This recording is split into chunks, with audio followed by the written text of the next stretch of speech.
After weeks of controversy, Rogan has issued an apology. I'm making this video to talk about the most regretful and shameful thing that I've ever had to talk about publicly. Except this apology had nothing to do with COVID misinformation. There's a video that's out that's a compilation of me saying the N-word, and it's all smushed together, and it looks horrible, even to me. The video he's referring to went viral after it was shared on Instagram by a musician, India Ari. So check this out. That's our about. He says guy. 113 episodes of Rogan's show have been quietly removed from Spotify, many of which contain him using the slur. But Ari has decided enough is enough. I don't want to generate money that pays this.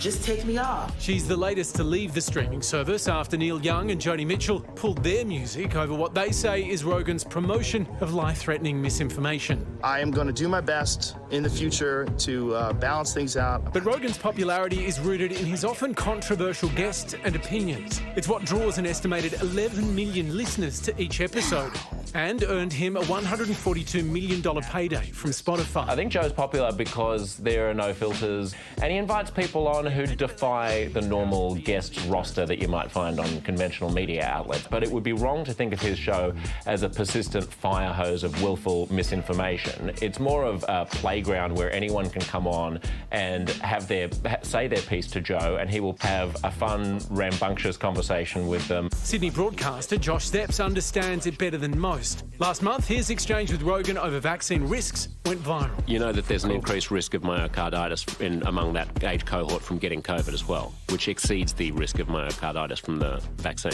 I don't think that's true. I don't think it's true. No. I don't think While that exchange illustrates why so many are frustrated with Rogan, it's what happened next that prompted many, including comedian Jon Stewart, to defend him. Well, let's look that up. Myocarditis more common after COVID-19 infection than vaccination. That's interesting. Now, that is not what I've read before. Like Tucker Carlson in that situation never would have looked it up and would have given that look he gives like somebody's giving him a confusion enema.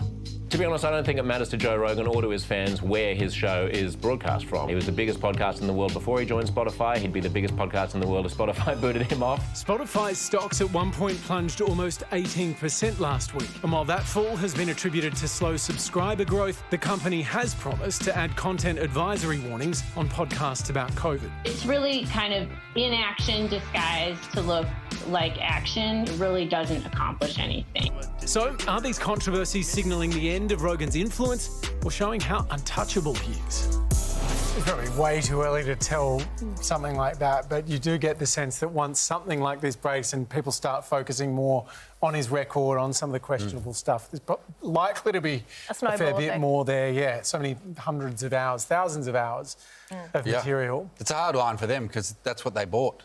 You know, that's what they forked out a huge amount of money for, was this often lightning rod of controversy. And now that it's happening again, they're like, oh, no.